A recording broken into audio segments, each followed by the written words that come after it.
I'll do an intro. Nobody wants a close-up on me anyway.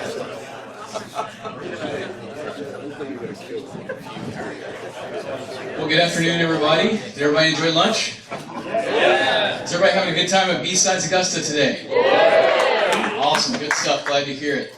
I wanted to very quickly say thank you again to all of our sponsors. First and foremost is Georgia Regis University, Hull College of Business, for the beautiful facilities and everything else they provided for us today. So, a round of applause for Gary. We're very appreciative of how they work with us, and for all of our other sponsors, Mandiant, EDTS, SANS, Trusted Sex, Sophos, Security Only Solutions, Startup Augusta, RSI, Southward, Tenable, Alpha Networks, Dualcomm Technology, Hack5, Syngrass, Snowstar Express, Rural Technology Fund, Fail, and oh, by the way, I want to say a special thank you to Mr. Adrian Crenshaw, who is like the world's best InfoSec videographer. So, give a round of applause. We said this year we want to have the world's best videos, so we have to have this guy, whatever it takes. So, we're very thankful to have him here today. I'm very privileged to introduce our next speaker. He is truly an expert when it comes to advanced persistent threat. He has dealt with APT for a long, long time, and he is truly an expert when it comes to incident response. So please join me in welcoming Mr. Tim Crothers. Well, thank you for those kind words. So they gave me the enviable after lunch session. So my task today is going to be keeping you awake. So I do walk around a little bit. I'll warn you about that right now. And they gave me two things to give away. So, I got to come up with something to give those away. One of those is Richard Baitlick's signed book. So those are not easy to come by. So it's a pretty good treat. So thanks for joining me, everybody, this afternoon. Just real quick on who I am. I'm director at Mandiant. I've been in InfoSec 20 years, actually, this year. Got in 94, which basically meant you were the firewall guys, right, back in 94. And I've had the privilege of working in this space quite some time and seeing it come along. And along the way, worked with some really, really talented folks. So a lot of what I'm going to talk about is more my observations. The fun part of my job is my team is customer facing, so we work with customers who bought Mandiant's products, and so these are security teams that pretty much a who's who of companies out there, and I've been with Mandiant just about 3 years now, and so I've had the privilege to work with some folks that are very, very skilled at what they do, and some folks that maybe aren't quite so skilled at what they do, right? Because what we do is hard, and I also want to give props to those of you who are here in the blue team room, because, red team gets all the, people think it's sexy, but from my perspective, having spent a long time on both sides, so at that Fortune 5 company, part of what I had to do I reported to Richard Baitlick there, part of what I had to do was run the red team there. And so red team is definitely very near and dear to my heart. But the thing is, blue team's the hard one, right? Any old fool can break stuff. I'm just saying, right? The hard stuff is defending. And of course, that's why I'm mostly working in the incident response space, because at a certain point, the security is going to fail. The reason it fails isn't necessarily because of your efforts in defending that organization, but because at the heart of it, what we're dealing with is people, right? I don't care how good our technical measures are. I don't care how good our education is, etc. That Fortune 5 company, they had a fantastic user education awareness. Every 6 months, every employee got phished. And so the first time they ran this, so this is an environment with right about 600,000 employees, so pretty big place, right? So the first time they send out this phish, and if your user clicked on it, they go to this site and says, hey, you've been phished, and here's what you should be looking for, etc. It was like 64% of people clicked on it. I mean, it was just obscene, right? Every 6 months, though, it steadily improved, got to 86%, and then just locked. You could not budget from that 86. So 14%, and we're talking 14% of 600,000 people. So that's a fairly big number, right?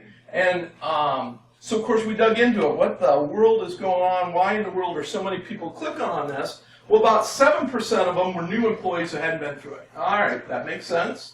All right, now they've been educated. The other 7% just didn't give a damn. That's really what it was, right? You could send them anything, they would click on anything. And so inherently, at the end of the day, no matter how good your defenses are, at some point they are going to break down and fail, okay? And so that's where incident response comes in. And there have been some really great talks. Hopefully you guys have been catching Chris's talk at the beginning with the biases and analysis and stuff. Great, great stuff. Mike, I enjoyed Mike's talk quite a little bit. And in specifically, Mike talked about NSM, Network Security Monitoring. And network security monitoring is great. But if you stop at NSM, you're screwed. Okay? Because at the end of the day, from the network layer, we can only infer things. Okay? So, like, let's take Mike's example, and this is not in any way, please don't take this as criticizing Mike, because Mike had a great example of the difference between, like, just IDS and NSM. So we take NSM, and we've got a lot of, we got flow data, we got packet data, we've got, so Mike gave a really quick just example story where we see, some malware on the wire, we pull it out of the PCAPs, we run it through Cuckoo or Sandbox of choice, right? Obviously, we would recommend use the FireEye sandboxes. But, so run it through your sandbox of choice, and sandboxes are great, but at the end of the day, a sandbox can't do everything for you, right? A sandbox can only tell you what it observes a piece of software doing. So if, when I ran that, say that piece of malware through the sandbox, it reached out to site X to pull down the second stage, right? So we can load that up and finish pulling that box. If the sandbox succeeded at it, or maybe it detected it was in the sandbox, it may have stopped there. So we've got no further intel to go on to know that, oh, but when it ran on the user station, it got that 404 error because it tried to reach out, so then it went to a second site that we didn't catch in our monitoring. So we think that it failed and we've got no problem, when indeed we've got a problem. So at the end of the day, what we're talking about with I guess the focus of my talk, I guess, is what I'm trying to say here, is how do we layer in host activity to that NSM? Because NSM is fantastic. If you don't have NSM, if you're not doing that full combination, then you have no idea what's going on, frankly. I'll just be blunt. But if we stop at NSM and we don't layer in some hosts, we're still missing pieces of the puzzle, right? So back to Chris's talk where he's talking about perception versus reality. The only way we can determine reality is by having as much of the story and as much of the picture as possible. So if we don't have those other pieces, then we're trying to make an analysis based upon limited information. So if we stop at just IDS and we don't have full NSM, we got essentially nothing to work off of. With NSM, we're much, much closer. We're probably 80% of the way there. And probably 80% of the time, that might be completely enough. But what about that other 20%, right? And so why we want to layer in, I want to talk about for just a second. One is it's much more decisive. At the end of the day, if I see a 404, I can make an assumption that that malware failed, right? But I don't know unless I go check the host, okay? The other thing that's important is severity. If I don't know what it actually did on the host, again, I can infer some of this stuff, right? So I can pull that malware off, run it through my sandbox. That gives me a list of what it's possibly doing. But backdoors are notoriously bad about that, right? Because a sandbox can only tell you what it observes. If a backdoor instantiates, the sandbox has got no way of recording it being given directions by the bad guy at the other end, right? So without that piece of it, we're just, again, making a guess at severity, right? Ultimately, I think resources is a big play of this. So I've been in this, so I've been in IT well over 30 years now, and mostly in management for the last several years. So I haven't completely let my tech skills atrophy, thankfully. But the resources, right? Our industry as a whole, we as practitioners have got to start thinking about big picture, right? Part of the reason, Mike gave some great suggestions, for instance, in his talk, is how do we justify the expenses for getting sensors to instrument our network? Why in the world, in today's day and age, with everything that's going on in the media, do we have to justify that? Well, the reason is because we're doing a really crappy job of explaining to the business appropriately what it is we're doing, and part of that's metrics, right, which also falls in here. One of the things that Fortune 5, so Grady Summers was a CISO there, and Grady has these series of metrics he calls drain cover, and it really boils into a couple key metrics, one of which is what we call dwell time. So dwell time is the point at which the bad guy penetrated our security till when we detected them. Okay? As Mike said, we find a mean time of 243 days. Now, to be fair, that's the upper end of bad guys, right? That's not the commodity stuff here we're talking about. But 243 days mean dwell time. So that means they were in our environment doing whatever the heck they wanted for the better part of a year.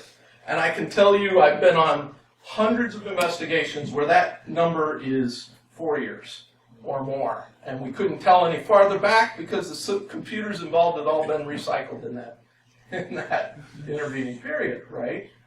And so dwell time, the reason I'm such a fan is it's a great metric for us to be able to explain to management why the investment in what we do day in, day out is so worthwhile. If I can go to my boss or the CIO or the CEO and say, look, in 2013, we took dwell time from 243 days to 36 hours. Is that not a massive, easily, to get your head around? That means from 243 days the bad guys were running amok to 36 hours before we detect and get them out. But we can't get those if we don't measure, and we can only do that at the host layer. If we stop at the network layer, we're going to be missing that piece. And finally, ultimately, I think this all boils into maturity, right? Maturity of us as individual practitioners, as well as maturity of our programs.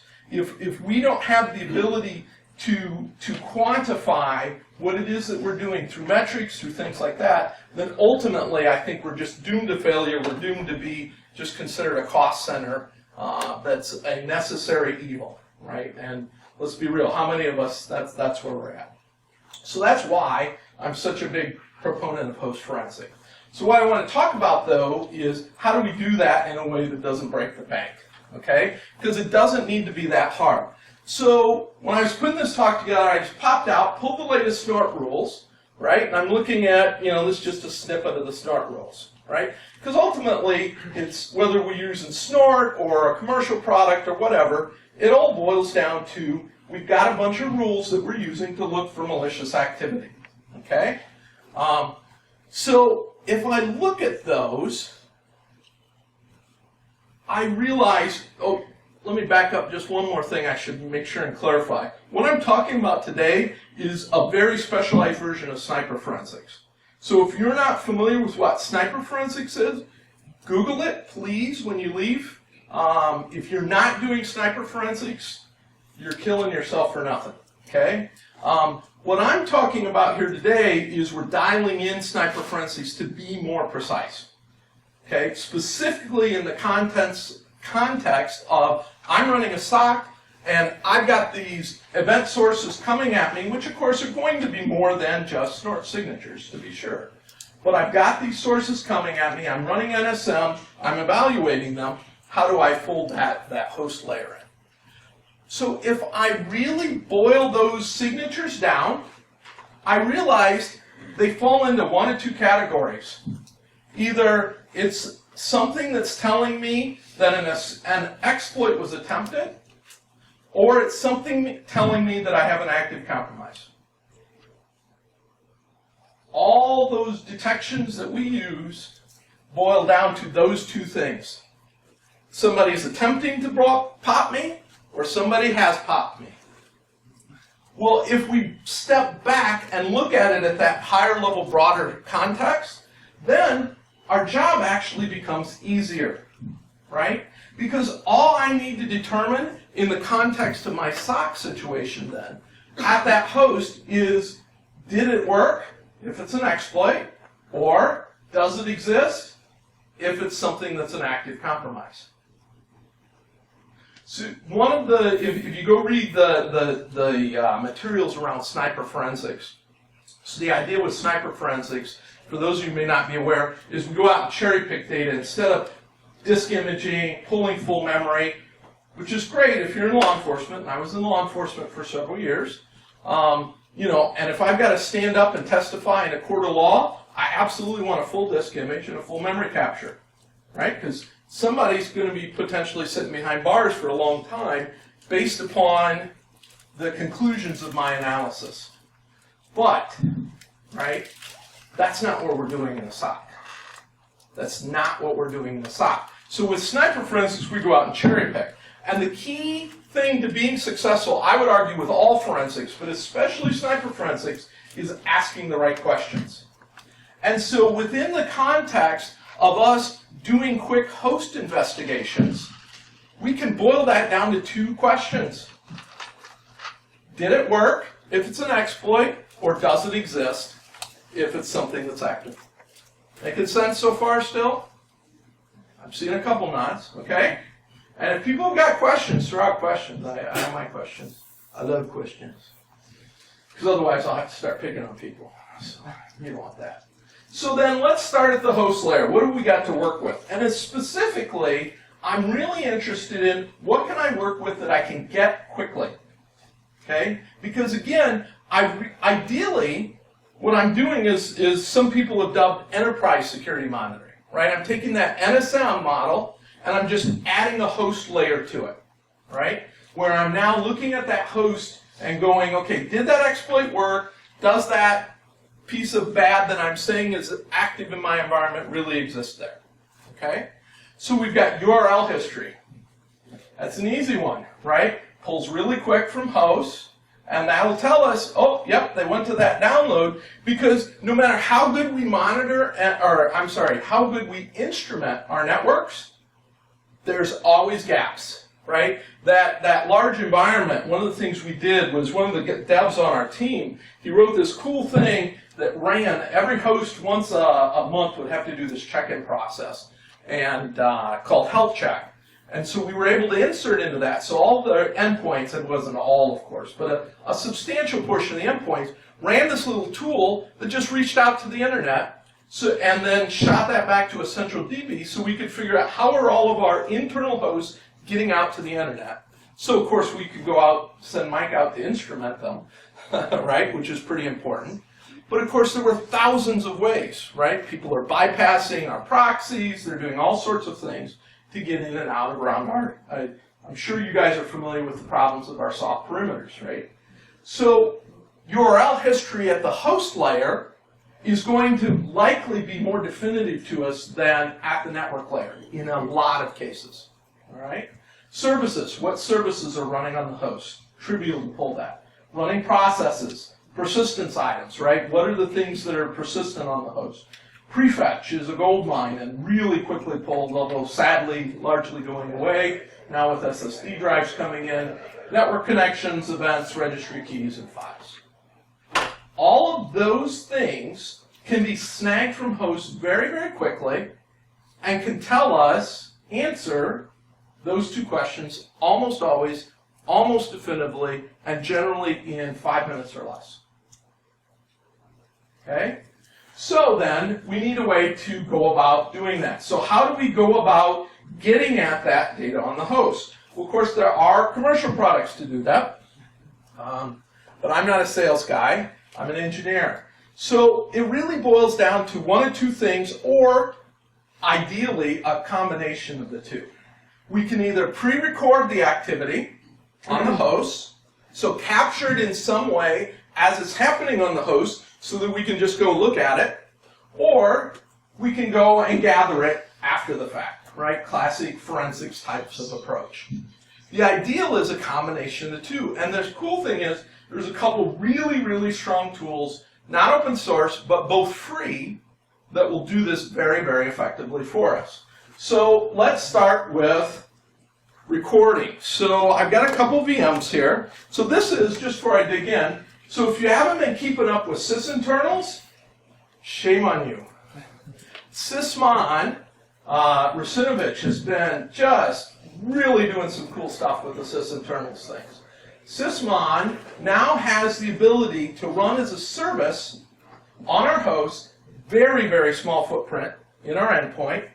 And what I do in these situations, so I install it, I typically go for MD5. Obviously, MD5 is not nearly as strong a hash as SHA-1 and SHA-256. But everybody's got piles of MD5s that I can look up in. So it's just a little more convenient from that perspective. Notice here there's a couple really cool options. N-N log network connections. Every time an executable fires, Sysmon will just put a simple little event log entry into the host, into the event logs on the host with what application, process ID, and all of the socket information for us. Okay? The other thing that's fantastic about it here is the -C, or H if you modify it. So we specify an algorithm, so I usually use, like I said, MD5. Every process that runs, as the process executes, Sysmon just does a quick MD5 of it, stamps it in the event log. This process ran with this process ID. Oh, and here were the command line parameters for it. Something that's basically not accessible in anywhere else except in 2012 R2. Okay? And because this all goes into the event log, it's trivial to pull it back, right? We can use event log, Windows Event Collector stuff to do it back if we want. And we don't have to pull it back real time. We can pull it back on demand, right? So we can use event log. We can use something like NX log. I mean, there's just a bazillion options for getting those events off of that host. Or we can even use the next thing. But before I go to the next thing, let me just show you what I mean. So I installed it earlier in this VM. So all I've got to do is go out here to the application and service logs, Microsoft Windows, and I've got this nifty little Sysmon. Eventually when I scroll to it, there it is. So I go out to operational logs for Sysmon,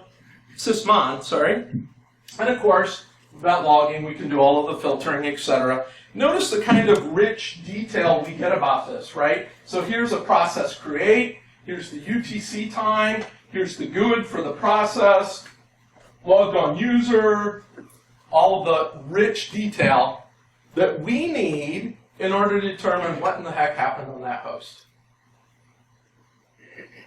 It's, free solution. We just have to install it. So there's one option. Then the other option, of course, is to go out and gather it. So this is another free tool, Redline, from Mandiant, company I work for. Again, if you haven't, if you're not familiar with it, shame on you. You're just not keeping up like you need to be. So let me pull up Redline. And what I actually want to show you in Redline is not the analysis portion, but Redline is your friend if you want a cheap host forensics gathering tool as well. You got to do a little bit of work on your part. But you guys are up to that, right? So I'm going to create a comprehensive collector. And the screen resolution is a little problematic here. Let me see if I can get that to, there we go. Because all I want to do is go up here. What you may not know about is this edit your script. So what you want to do is go out here to edit your script and then do show advanced parameters. So what this is building, Redline calls it a script. It's really an XML file. Okay? It's an XML file that tells the M agent that Redline's going to package up here for you what data you want from that host. So look at what we can gather. So under memory, we can get process listing, we can restrict it to particular ones. We've got all of these options. So anything we check off, and we don't have remotely enough time to show you what all of those mean and do, but go out, download its free tool, spend a little bit of time with it. It will be time well spent. Okay? So we've got memory, we've got disk, tons of stuff from disk, system, network, other. Now, you really probably don't want to actually gather all that data. Okay? Because remember, I said we wanted to do this fast. So what we want to do in reality is uncheck a lot of this stuff, right? I don't really need to verify the digital signatures and all of that. I'm not really worried about that. I'll go ahead and pull the persistence, but I'm going to uncheck most of these options. So I'm just telling the script, pull all of the persistence mechanisms, pull me a list of services, but just lists. Because 99 times out of 100, that's all I need to do my work. Same thing over here with ports. And this, I'll go ahead and pull all of the network. Notice browser history. That'll be the file download and the URL history for the 4 primary browsers: Chrome, Internet Explorer, Firefox, and Safari. Sorry, I couldn't resist. I've got some buddies that work for the security team over at Microsoft, and they actually call it that there too, but you didn't hear me say that. Oh shoot, we're broadcasting. Anyway. Key system information, that's really useful, but also quick. I wouldn't pull the registry as a full registry. Event logs, we can potentially pull, but in this case, I can actually tell it, just pull that sysmon event log, for instance, if I've got sysmon running on that host. And so we just go out, we select all of our different options that we want, and then we just give it a directory here, and then we say OK, and what that builds for us then, minimize this, is these different directories. So notice I've got this Redline standard collector. So what I did, so I've helped a number of organizations that are smaller organizations that nonprofits, stuff like that. So what we did was we built a self-extracting and SFX RAR of this stuff, right? And in the RAR parameters, we told it, okay, when you run, go ahead and just execute, whoops, there it is, run Redline audit. We PS exec that with admin privileges across to the host, and that'll take a couple minutes to run, then you PS exec the data files back. Simple as that. Easily be scripted and automated to run quite quickly. You do need some credentials, right, to do it. There's both 64-bit and 32-bit, versions of the agent that it's running to gather that.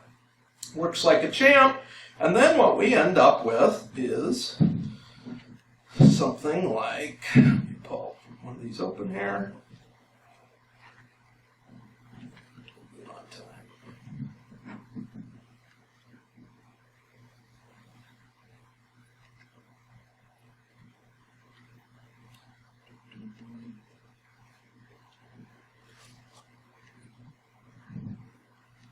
I thought I hit it right there. Ah, there it is. I can get the right view. Sorry. Computers are so picky that way.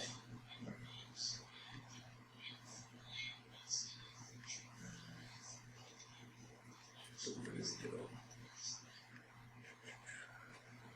Can't quite get to the button.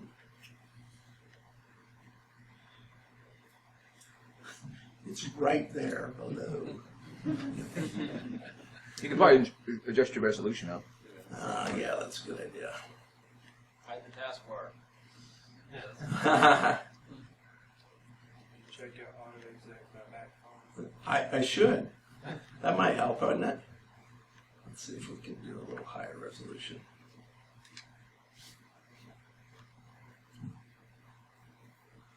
Hey, there we go. All right. Helps if I can click on the button there. So I open my analysis here, and we don't care about that stuff. Let me open up my bar here over at the side. Notice what I've got. It's being cut off. Let me slide it over a little bit. Notice what I've got over here. I've got a timeline. I've got the processes, the system information. This was a quick one. It took 1.5 minutes for me to pull it. If I go out here and click on this timeline, let me re-maximize this. A little more screen real estate. Collapse some of these down. Literally, what I've got is a timeline of all of the activity that I pulled from this host. So end to end, it's going to take me about 10 minutes to get this from a host. Okay, faster if I pre-build some of the mechanisms for doing that. And where did my presentation go? There it is. So what we do.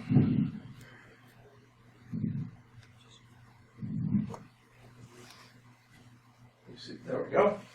So, as I said, SF, again, if you haven't been keeping up with BSidesAugusta, there's an option nowadays in BSidesAugusta where it will automatically set the flag for the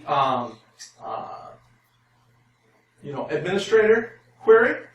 So you can auto-answer the yes, it's okay to escalate this to administrator. You still have to run it with administrator privileges, but the user won't get any kind of a pop-up box saying, hey, I need to do this. And this is all LR stuff. So you can run all of this, even if I had checked all of those options off in Redline, you can run all of those on that host while the user is running the host. They won't, in 99% of the time, notice a thing. Right? Keep on working, and that mouse isn't going to be lagging, none of that kind of stuff. But obviously, verify that in your environment. Okay? So in terms of determination then, it becomes very, very straightforward for us. Okay? So in the case of exploit alerts, just start with the event time. So if my event, in my, whatever interface, be it Squeal, be it ArcSight, be it whatever, take that event time, start there. What was going on in that host at that point in time? And you're going to see, did those processes get created? What network activity was occurring? All of that will be right there on a silver platter for you. So you can make a firm determination then on whether the exploit fired or not, or whether it was just an attempt. In the case of presence alerts, just look for those particulars. So if I've got backdoor X that's supposedly running, look at the particulars for backdoor X. What ports is it using? What's the process name? Those sorts of things that it runs on, go look for those on the host. Right? Again, if we don't have that information, just fall back to time. Because at whatever point your alert, then if that really is going on, then there will be indications of it happening in the host layer. Now, to be clear, this is still not a panacea that solves every single one of our problems, right? Rootkits, so on and so forth. Although I will tell you the modules that the agent for Redline is using to gather processes is walking memory. It's not pulling just API. Very hard to hide from. Jamie Butler, the gentleman that runs our R&D group, is the B in HB Gary, which I don't think too many people would argue that Jamie's the king of rootkits. And then we just pivot, right? We pivot off of that information. Pivot is just another way of saying we do analysis, right? We look at what that's going on. Oh, that spawned this process. Okay, I go look at that process. Oh, it created those registry entries. Okay, go look at those registry entries, right? We just pivot out from that data, right? It's very straightforward if we gather the right data. That's the key, is gathering that right data. And luckily with Sysmon and Redline, which, like I say, are free tools, it's pretty easy to accomplish that. So in the end, what we end up with is a pretty straightforward way of adding the host layer to NSL. right? NSM is absolutely essential. I do not in any shape or form trying to reduce the strength of what NSM is to us. We've got to have that as a foundation. But without adding that host layer in as well, then we're still, at the end of the day, just inferring what happened ultimately, which is pretty conclusive inferring sometimes, to be clear. But, Mike's example is so spot on. From security teams, it really behooves us to, if we're putting out tickets that host such and such is compromised, right, and they run that AV and it's not, that just makes us look, fail sauce, right? If instead we open up that ticket and we say, hey, it's running, it's this process, it's on these ports, it's installed in this directory, how does that make us look in comparison as contributors to the organization, right? So, questions? Who has questions? Sir? So, when you talk about reducing dwell time, you're Yeah. obviously not looking for exploits at that point in time. You can assume that you're owned, That's right. and you now have the problem of going out and interrogating your host to determine whether or not I've got malware running that I didn't detect before. Yeah, so dwell time after the fact, you're going to have some indicator of presence, right? So, back to the, to the earlier, right? That's ultimately going to be, almost there, an active compromise, right? A presence fire of some sort. So, whether it's beacon, I know, Chris, you said not to use the word beacon, but beacons still can be found. Whatever that presence indicator is. Yeah. So then is it practical to use something like Redline and a collector to do a comprehensive sweep of an enclave or a network? That's a little trickier. I mean, you're going to have to script it at that point, right? But, if you know Python, PowerShell, some of those, pretty trivial to add a little bit of scripting layer on top of that. I mean, that's where the commercial products really come into their play, of course, right, is to take some of that pain and effort out of that. But, yeah, it absolutely can be done. That Fortune 5 company that he has a manual LR script that is run manually, right? So it absolutely can be done. You had a question, sir? Yeah, it sounds like you're the right person maybe to ask this. The question became with Redline. Yeah. Once they were bought with FireEye, what's the commitment then to keeping that a free Sure. product? It is. Commitment is still there. They're still planning on developing it, releasing it. 113, 112 is current route. 113 should be out shortly. They're pretty committed to about a every other month release cycle. They aggressively continue. So at least so far, they're definitely planning on continuing that. So no signs yet of that underlying agent that is underneath. Redline is the same thing used in their commercial products and stuff. So lots of, benefits. And frankly, we use it extensively internally as well. Sir? Do you have any recommendations in adopting those worlds for similar tools? Sure. Yeah, great question. So what about other hosts besides Windows? Well, actually, I would say it's easier in those, right? So in those cases, all of your X's, my Mac, those have all got syslog in one form or another. And so in most cases, we can gather a lot of that really useful information there with those and fire it that way. That's what I tend to do.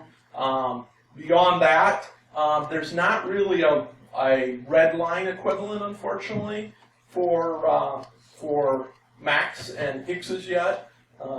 Supposedly, we'll be doing one at some point, but I've been with Mandy in almost 3 years, and they've been saying that for 2 years. So I'm a little skeptical on when we'll see that, but hopefully eventually. Hopefully, but the process is the same, right? Look for we're looking for one of two things: what happened around the time of that event, or what's going on in the case of the present system, match it up to our indicators. In most cases, we've got the data we need to do that host investigation already, especially if we're running an SL. Good questions. Other questions? Sir? Which that log does that sysmon write to? Does it write to building that log, or does it write to after that? So Vista Up, it writes to its own event log, right? Because Microsoft overhauled the system then, and then with the if you're on 2003 down, it puts it into the security log. Yep. Good questions. Other questions? All right, Mike. Throw out a movie quote for me, buddy, so we can give away our giveaways here. Put poor Mike on the spot. I should have warned him ahead of time. While he's thinking, that'll be for Richard's book. Anybody got a good use for Python for Kids? First one, yours was the first hand I saw there, sir. Since not all of us necessarily have kids that are likely to code, we'll go with that one. And then for the big one, what's our quote? The quote is, the rug really tied the room together. I saw that hand first, sorry. Was he right? Yeah. I didn't know that one, sorry. There you go. Well, thank you, everybody. Any other questions? Another question? No problem.